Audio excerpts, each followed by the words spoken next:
Irmãos, nós vamos pensar nessas 2 noites, 3 encontros, vamos falar assim. Nesses 3 encontros, o pastor Herbert pediu para que eu falasse em Atos capítulo 2. Para ser mais específico, o versículo 42. Mas nós vamos meditar nesses encontros aqui, no capítulo 2, a partir do verso 42 até o final do versículo 47. Ok? Atos 2, de 42 a 47. Antes de nós ficarmos em pé, quero dar uma breve explicação de como nós vamos caminhar nesses encontros aqui na igreja. Infelizmente, irmãos, algumas palavras que são bíblicas, com o tempo e o mau uso delas, elas acabam perdendo a sua força, acabam perdendo o seu poder, às vezes o seu valor, porque são empregadas em contextos errados e às vezes com significados errados também. Quando nós falamos, por exemplo, hoje em avivamento, por exemplo, se você fala em avivamento em igrejas fundamentalistas, alguns vão chamar você de pentecostal. Mas são palavras bíblicas. Nós cantamos aqui, os irmãos cantaram. Vem, vivifica a tua igreja. Então, é justamente sobre isso que eu gostaria de falar a partir deste encontro. Nós vamos falar, olhando para esse texto aqui, sobre as marcas de uma igreja avivada. O que seria, biblicamente, uma igreja avivada? É o que nós vamos tentar descobrir e entender, olhando essa passagem que nós já lemos, o pastor Heraldo leu, mas nós vamos ler de novo, e nós vamos fazer, antes do exame do texto, algumas considerações sobre essa passagem aqui, que faz parte da história dessa igreja. Os irmãos sabem, os irmãos hebronitas, que esta igreja, ela está fundamentada em 4 colunas do versículo 42. Só que aqui nós não encontramos somente 4 colunas. Nós encontramos aqui pelo menos 10 ou 12 colunas. Só que já imaginou o pastor Frederico colocar 12 colunas? Aí não ia ter espaço, não é? Mas são 4 colunas importantes. Nós vamos pensar nessas 4 também. Só que existem muito mais marcas, muito mais colunas aqui de uma igreja verdadeiramente avivada. Então esse é o tema da nossa mensagem que começa hoje. Nós vamos mostrar para os irmãos, à luz da Bíblia, à luz das Escrituras, o que seria de fato uma igreja avivada. E antes de você me julgar como um pentecostal ou um pastor neopentecostal, espera um pouquinho aí. Nós vamos mostrar para você, à luz da Bíblia, o que seria de fato uma igreja avivada. Você vai ficar em pé mais uma vez, por gentileza, aqueles que puderem, em reverência à palavra de Deus. Nós vamos ler aqui esse texto, só que agora vamos ler a partir do versículo 42. O irmão leu a partir do 37. Nós vamos ler a partir do versículo 42, ok?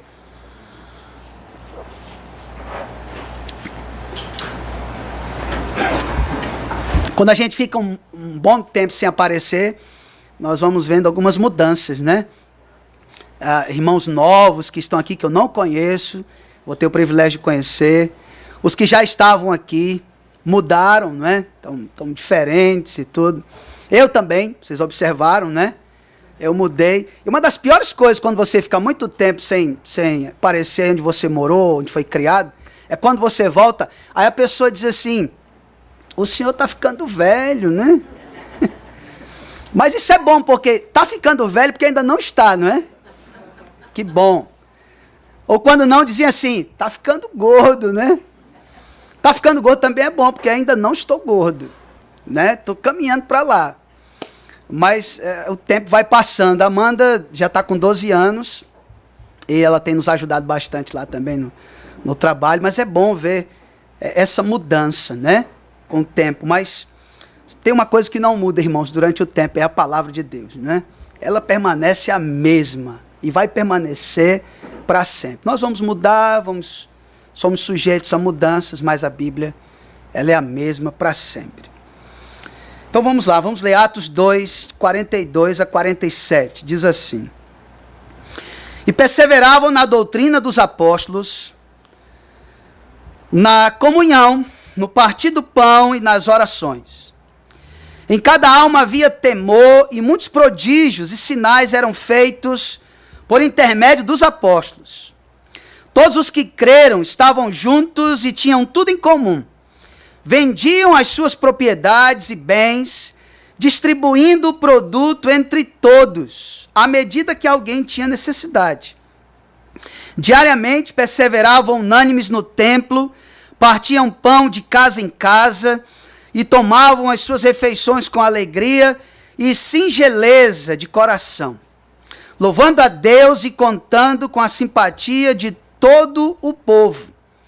Enquanto isso, acrescentava-lhes o Senhor dia a dia os que iam sendo salvos. Vamos fechar os nossos olhos, vamos orar ao nosso Deus, pedir que Ele nos ilumine tudo que nós vamos mencionar nesta noite aqui.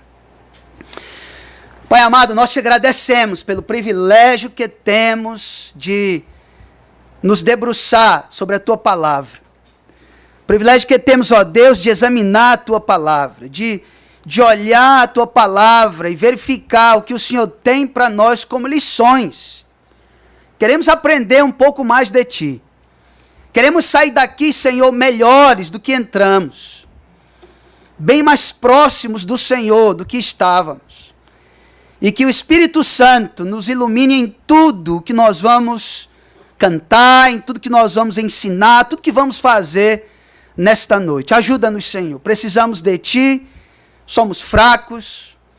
Somos impotentes e totalmente dependentes do Senhor para fazermos o que temos que fazer aqui. Por isso, pedimos a Tua graça e a Tua direção, a direção do Espírito Santo, para tudo que vamos falar nesta noite. Que o Senhor venha falar aos corações que precisam da Tua palavra, precisam da Tua paz, precisam das Tuas promessas, precisam de salvação.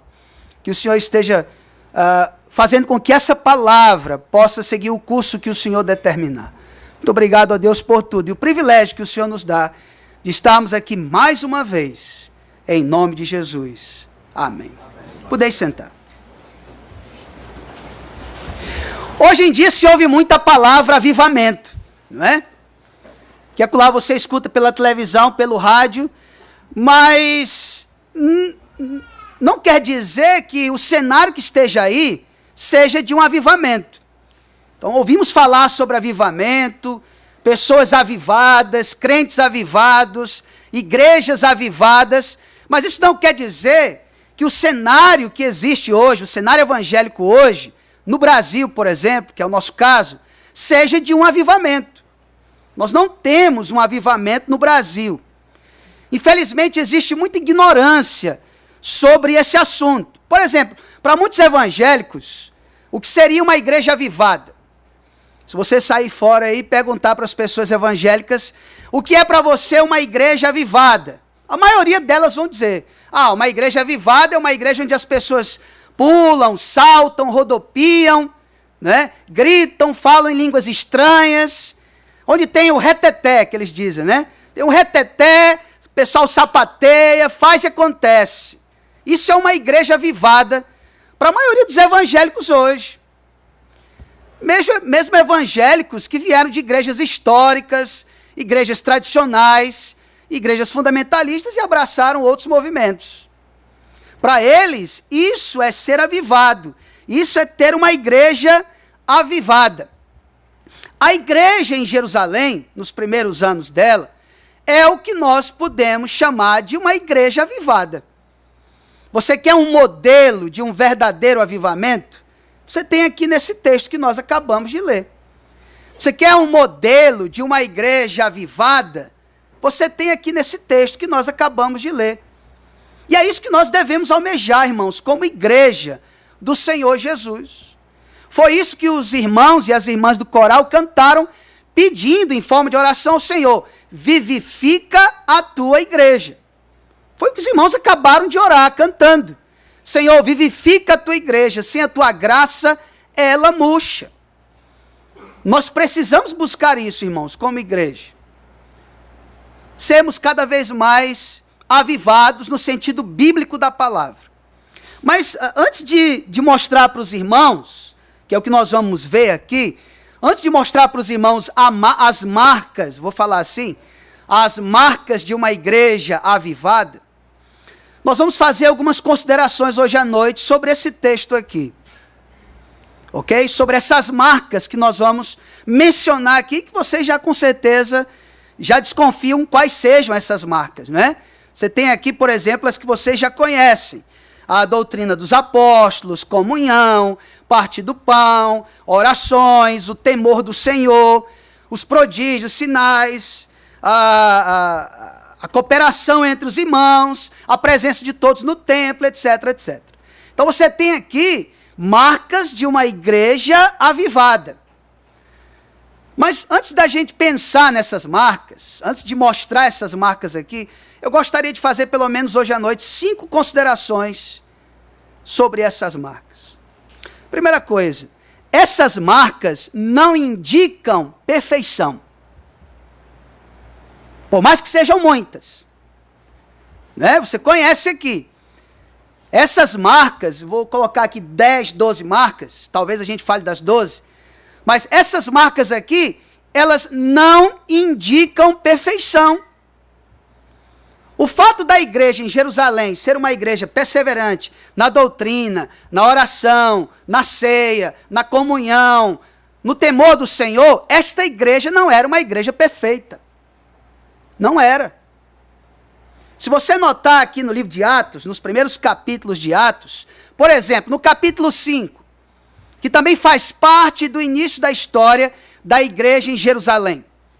No capítulo 5, você vai ver que nesta igreja, na igreja primitiva em Jerusalém, haviam crentes mentirosos. Dá bem, né? Porque isso não é um problema só lá da igreja batista Antioquia, não é só um problema da igreja batista regular, não é só um problema da igreja, é um problema da igreja primitiva.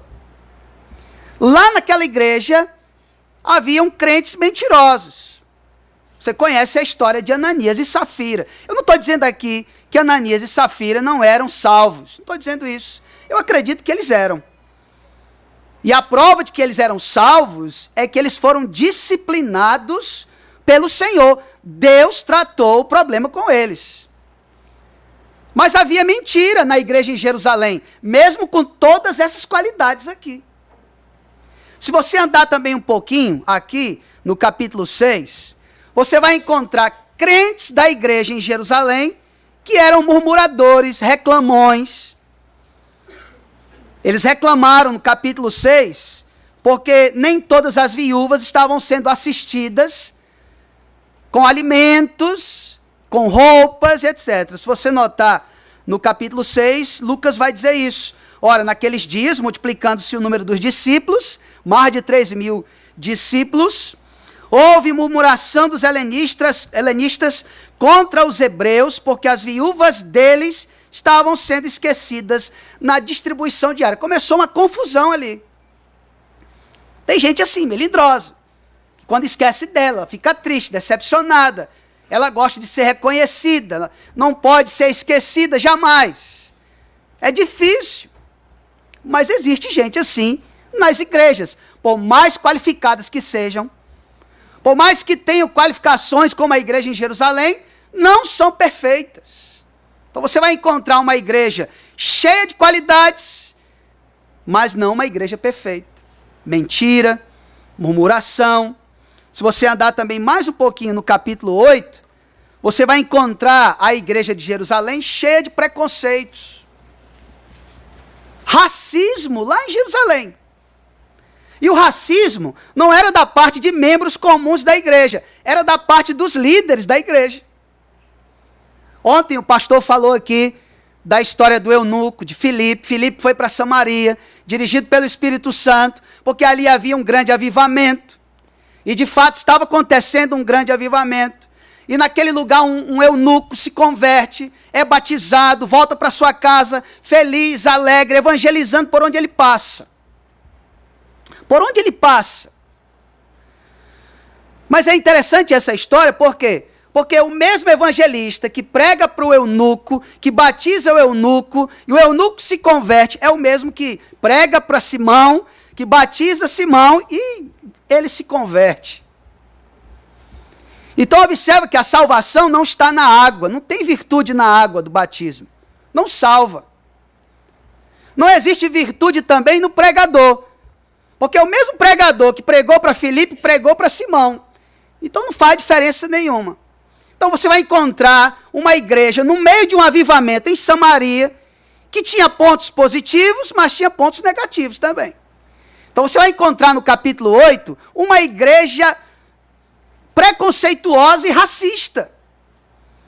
Quando eles ouviram em Jerusalém que pessoas estavam abraçando o evangelho, se convertendo, vocês acham que eles fizeram uma festa? Não. Eles mandaram Pedro e João, você vai ver no capítulo 8 isso aí, eles mandaram 2 fiscais para verificar se aquilo era verdadeiro. E os 2 mais desconfiados, Pedro e João, você vai notar isso no capítulo 8. No capítulo 8, eles ouviram a notícia, ficaram desconfiados, porque de certo modo, irmãos, os primeiros líderes da igreja queriam fazer do cristianismo uma religião judaica. Eles não queriam avançar, não. Eles parece que esqueceram que Jesus disse, no capítulo 1, no versículo 8, recebereis poder ao descer sobre vós o Espírito Santo, sereis minhas testemunhas em Jerusalém, Judéia, Samaria e até os confins da terra. Esqueceram a promessa. Vai ficar aqui em Jerusalém. Quando o evangelho chega em Samaria, ficaram desconfiados, foram lá. E se você notar a partir do versículo 14, você vai ver que Pedro e João, eles entram em Samaria e não pregam o evangelho para ninguém. Para ninguém.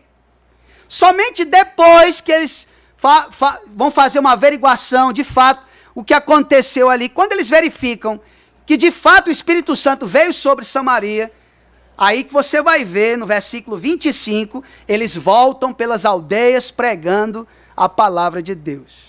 E não foi fácil tirar esse preconceito, esse racismo de Pedro, não. Demorou muito tempo. Será que isso existe em igrejas, irmãos? Estamos falando de uma igreja com marcas de um verdadeiro avivamento. Estamos falando de uma igreja que perseverava na doutrina, era boa na palavra, mas às vezes reclamava demais. Tinha imperfeições, tinha racismo no meio da igreja. Eu já ouvi crentes dizerem para mim, eu não gosto de preto. É possível isso? É quase inimaginável uma coisa dessas. Mas estamos falando da igreja em Jerusalém. Então, quando você estudar o livro de Atos, que é um livro histórico, é um relato dos primeiros passos da igreja, e você estudar e verificar as marcas e as qualidades da igreja em Jerusalém, nunca pense numa igreja perfeita, porque não existe, mesmo a igreja em Jerusalém.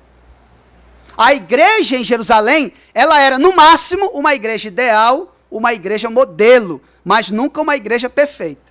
Nunca você vai encontrar uma igreja perfeita. Existem pessoas assim, que elas se tornam membros das igrejas, e elas começam a observar defeitos na igreja, no pastor da igreja, na liderança da igreja. Aí elas raciocinam assim, vou para uma outra igreja, porque essa igreja é cheia de problemas. Você vai encontrar uma outra igreja com outros problemas. Imperfeita. Aliás, se você é alguém hoje à noite que está atrás de uma igreja perfeita, quando você encontrar, me faça o favor, não entre nela. Você vai estragar a igreja. O John MacArthur, que é um pregador muito conhecido, americano, uma vez uma senhora foi visitá-lo, foi à igreja, ele convidou ela para os cultos, ele insistiu para que ela viesse. Ela disse assim para ele, eu não quero ser membro da sua igreja. Ele disse, mas por quê? Qual o problema? Ela disse, olha, eu não frequentaria a sua igreja porque existem muitos hipócritas aqui. Aí ele respondeu para ela assim, seja bem-vinda, tem lugar para mais uma. Sempre tem lugar para mais um pecador, não é? Ninguém é melhor do que ninguém na igreja do Senhor Jesus, somos pecadores. Mesmo redimidos, ainda somos pecadores. Você vai encontrar defeitos no pastor Herbert, você vai encontrar defeitos nos presbíteros, nos diáconos, nos membros da igreja. Mas não se esqueça de olhar para você, porque talvez os seus defeitos sejam piores do que os deles.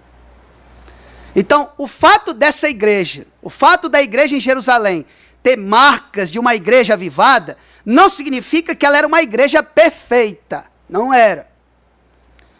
Uma outra consideração que é importante fazer aqui. Essas marcas que nós vamos ver depois, essas marcas indicam que tudo o que fazemos para Deus deve ser feito com abundância. Isso é interessante quando você lê esse texto e você vai observar que a igreja em Jerusalém, quando ela resolveu servir ao Senhor, ela resolveu fazer isso com abundância. Nunca pela metade.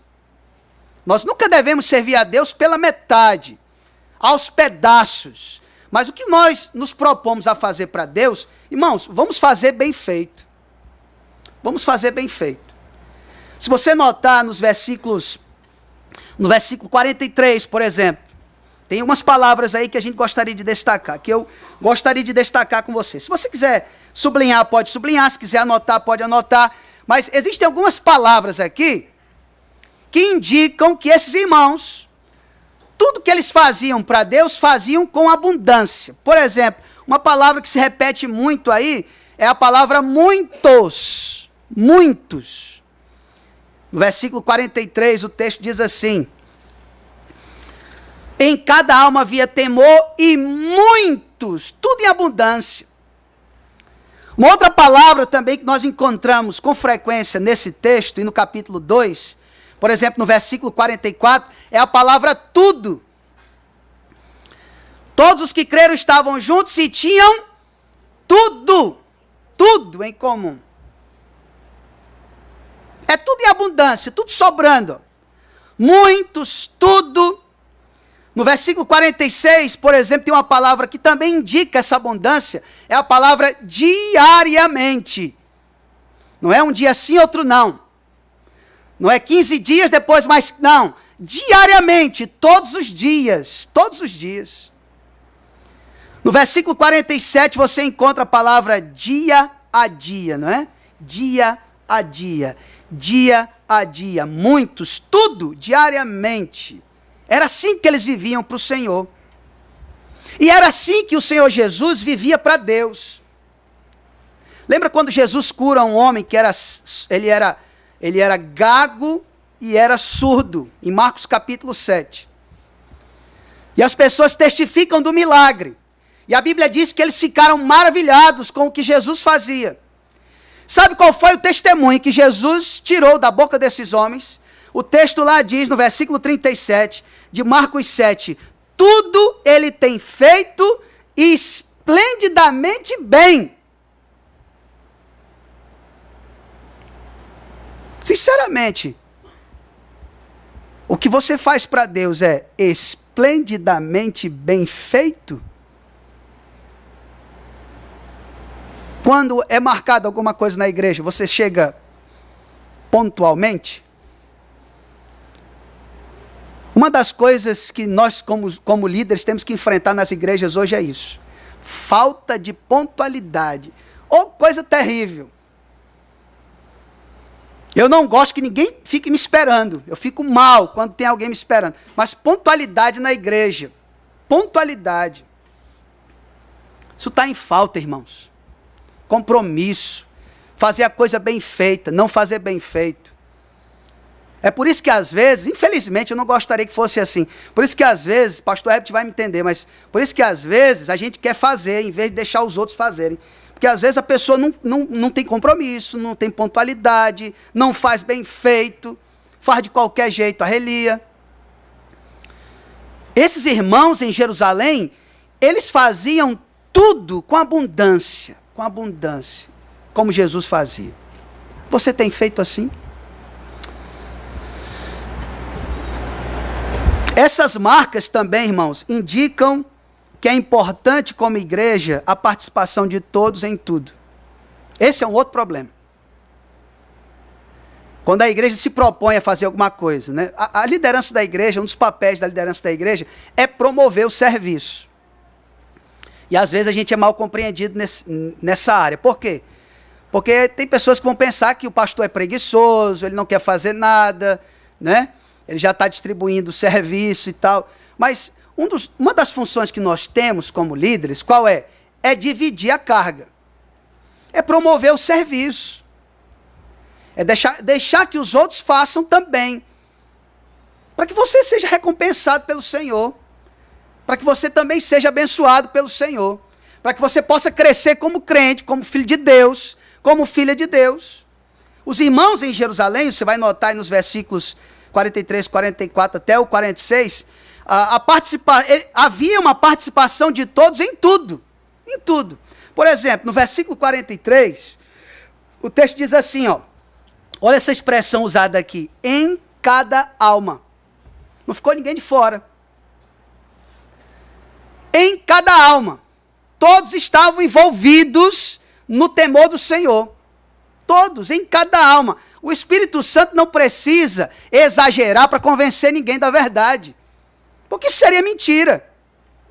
Então não é um exagero do Espírito Santo. Ele está sendo sincero e verdadeiro. Em cada alma em Jerusalém havia temor. Eles temiam a Deus, todos, do maior ao menor. Em cada alma, indica o quê? A participação de todos em tudo. Então, quando a liderança propôs viver uma vida santa, uma vida santificada, todo mundo abraçou isso. E aí o trabalho anda. Mas quando a liderança propõe uma coisa e a igreja não abraça, aí fica difícil. Fica difícil. Aí não tem caravana, né? Aí não tem oance, não tem nada. Porque ninguém faz nada sozinho. Em cada alma, você vai notar no versículo 47, outra expressão, ó, todos. No versículo 47, louvando a Deus e contando com a simpatia de todo o povo.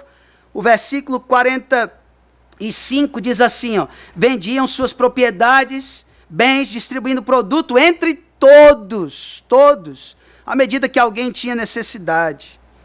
Diariamente perseveravam unânimes no templo, partiam pão de casa em casa. De casa em casa. Todo mundo envolvido. E como é bom quando você vê uma igreja envolvida, servindo ao Senhor, todos juntos, né? Ninguém de braços cruzados, cada um fazendo a sua parte, a sua maneira, como pode, de acordo com a sua prosperidade. Mas servindo ao Senhor. Será que todos aqui nesta igreja, será que todos estão envolvidos em tudo, participando e servindo ao Senhor? Ou será que é só meia dúzia, não é? Tem uma outra consideração que eu queria fazer sobre esse texto e sobre essas marcas aqui. Essas marcas, irmãos, fazem Deus operar. Deus operou na igreja em Jerusalém. Quando eu digo que essas marcas fazem Deus operar, não quero dizer que Deus se sente obrigado a fazer alguma coisa. Porque Deus não é obrigado por ninguém a nada, Ele é soberano. Mas o que eu quero dizer é o seguinte, que isso mexeu com Deus. Quando Deus viu uma igreja perseverante na palavra, uma igreja que orava, uma igreja que era perseverante na ceia, uma igreja que temia ao Senhor, isso de certo modo mexeu com o Senhor. E ao mexer com o Senhor, Ele operou na igreja. Ele operou. E Deus opera quando a igreja de fato é fiel à palavra, fiel à doutrina, está envolvida em oração. É engraçado hoje em dia, um dos cultos menos frequentados nas igrejas é o culto de oração. E o mais engraçado é que as igrejas querem que Deus opere sem orar. Não vai operar. Deus não vai operar onde não tem oração. Não vai. Pode esquecer. Porque uma igreja que não ora, é uma igreja que está dizendo para o Senhor assim, não precisamos de ti. Podemos resolver os nossos próprios problemas. Mas a igreja em Jerusalém, ela tinha essas marcas, e essas marcas, de certo modo, comoveram o coração do Senhor a operar. Se você notar no versículo 47, o texto diz assim, enquanto isso o quê? Enquanto eles evidenciavam essas 10, 12 marcas, Deus operava. Deus operava. Enquanto isso, acrescentava-lhes o Senhor dia a dia os que iam sendo salvos. Veja que o que faz Deus operar não é o programa da igreja. Como nós nos tornamos, com o tempo, materialistas, mecanicistas na obra do Senhor. Existem igrejas por aí que elas acham que Deus vai operar se ela tiver um programa anual. Se não tiver aquele programa, dá a impressão de que Deus não vai operar. Né? Se não tiver um programa, um calendário, alguma coisa assim. Não estou dizendo que é errado ter um programa ou ter um calendário. Isso é, no máximo, organização. Mas Deus não vai se sentir obrigado a operar por causa disso. Não é o jogral que vai fazer Deus operar. A irmã Maria vai entender o que eu vou dizer aqui. Não é o coral que vai fazer Deus operar. Não é a programação da igreja que vai fazer Deus operar. Mas é a vida da igreja que vai fazer Deus operar. É a vida dela. Então não é o programa, não é a estrutura física da igreja também. Eu não disse ainda para o pastor Herbert, mas ele disse para mim que o desejo dele é que no próximo aniversário a igreja comemore com o templo novo. Eu vou fazer de tudo para estar aqui. Vou me programar, vou guardar dinheiro para estar aqui nessa festa. Mas deixa eu dizer uma coisa para os irmãos. Não é a estrutura física que vai fazer Deus operar. É a vida de vocês de comunhão com o Senhor. Porque a igreja pode ter uma estrutura grande, bonita, com ar-condicionado, com salas, toda a logística de som, de vídeo, de áudio, de mídia. Pode ter tudo isso. Mas se não tiver vida espiritual, não adianta nada. Deus não opera. O que a igreja precisa ter é vida. Esses irmãos em Jerusalém, nem lugar para adorar eles tinham como igreja. Eles tinham o templo. Era o único lugar que eles tinham. Mas o templo era do judaísmo. Eles nem entravam no templo para cultuar o Senhor Jesus, porque não podia. Eles cultuavam no pátio, no pórtico de Salomão. Era o máximo onde eles podiam fazer alguma coisa. Mas não havia igreja como nós temos hoje. A igreja em Jerusalém não tinha sede própria, vamos dizer assim, não é? Não tinha sede própria. Mas nem por isso Deus deixou de operar. Por quê? Porque havia vida espiritual naquela igreja. Havia uma igreja avivada em Jerusalém. E uma igreja avivada, Deus opera. Por mais que ela não tenha um programa, por mais que ela não tenha uma estrutura física, não é? Por mais que ela não tenha dinheiro, mas ele vai operar, porque é uma igreja que tem vida. Essas marcas aqui também, irmãos, quinta consideração que eu gostaria de fazer. Essas marcas aqui, elas evidenciam uma coisa importantíssima.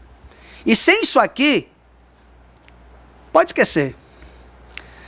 Essas marcas aqui não foram produzidas pela natureza humana. O homem não pode produzir isso aqui. Essas marcas aqui, elas evidenciam o enchimento do Espírito Santo. Aqui no capítulo 2 mesmo. Porque essas marcas, elas fazem parte de um contexto chamado Dia de Pentecostes. Porque, como é que a gente vai entender o que está aqui? Vou lhe dar um exemplo só. Só um exemplo. Por exemplo, aqui no versículo 45. Diz assim: vendiam as suas propriedades e bens, distribuindo o produto entre todos. Quem é que vai fazer isso aqui hoje? Se não for obra do Espírito Santo. Seja sincero, não precisa responder para mim não, mas seja sincero. Quem é que está aqui? Vamos lá, pastor. Quem é que está aqui, está disposto? Pega aí a chave do seu carro, né? Coloca aqui o seu sítio lá da BR, a sua fazenda, e diz: está aqui, pastor, pode vender. Agora eu vou morar numa casinha pequenininha ali de 40 metros quadrados, a minha casa também pode vender, todas as minhas propriedades pode vender. Eu, minha mulher, minha família, vamos viver uma vida mais simples, mais humilde e etc e tal. Agora tudo que nós temos é para a obra do Senhor. Seja sincero. Se não for o Espírito Santo, você não faz isso não. É obra do Espírito Santo.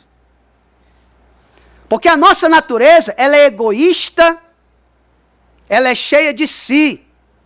Ela não pensa nos outros, ela não pensa na obra missionária, é obra de Deus, irmãos. Esses irmãos só fizeram o que fizeram, só viviam da forma como viviam, porque eles foram cheios do Espírito Santo. Cheios do Espírito Santo. É só voltar no capítulo 2, os versículos 1 e 4. Ao cumprir-se o dia de Pentecostes, estavam todos reunidos no mesmo lugar. Todo mundo lá. E o versículo 4 diz: todos ficaram cheios do Espírito Santo. Todos ficaram cheios do Espírito Santo. Por isso que eles saíram vendendo casa, vendendo propriedades. Porque sem o enchimento do Espírito, ninguém faz isso, não. Faz não.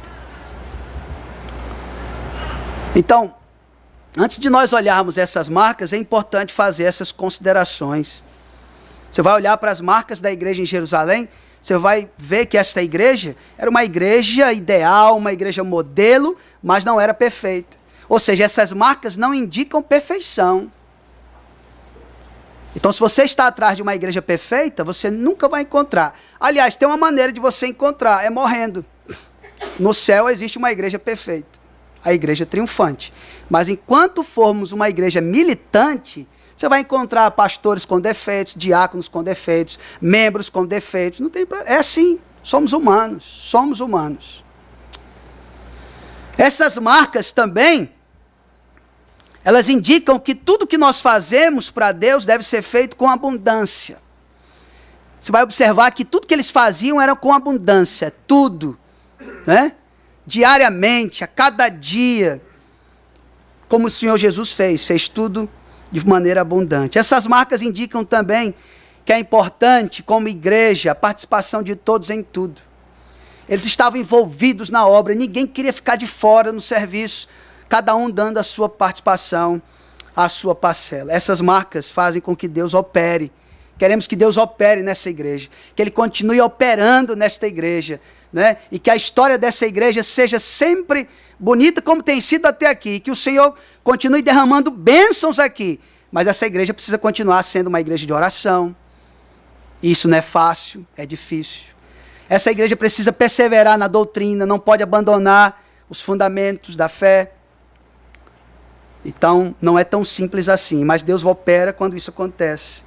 Agora, essas marcas, elas acontecem como frutos da plenitude do Espírito Santo. Por isso que os irmãos cantaram, né? Sem a tua graça, o que diz lá? Ela murcha. Tira o Espírito Santo da igreja, acabou. Tira o Espírito Santo da igreja, vai ficar a natureza humana. E o que a natureza humana pode produzir de bom? Nada.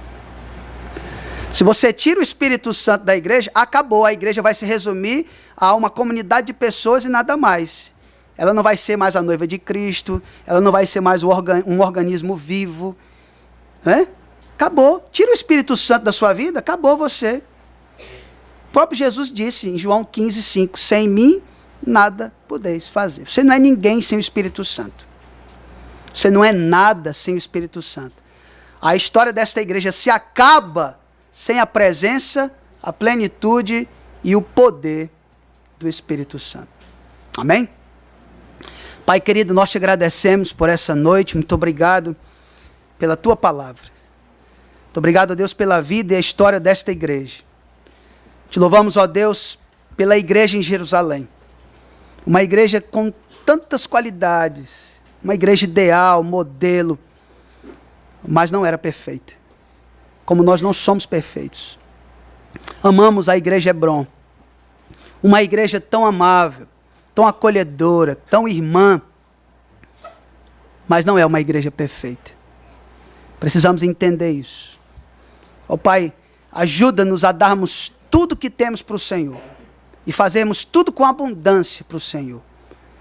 Ajuda-nos, Senhor, também a termos uma vida de comunhão contigo. Que o Senhor continue operando aqui neste lugar, como tem operado até aqui. Que possamos ter a consciência de que somos o que somos, fazemos o que fazemos, por causa da presença do Espírito Santo. O Senhor mesmo prometeu: recebereis poder ao descer sobre vós o Espírito Santo. Sereis minhas testemunhas em Jerusalém, Judéia, Samaria e até os confins da terra. Em nome de Jesus. Amém.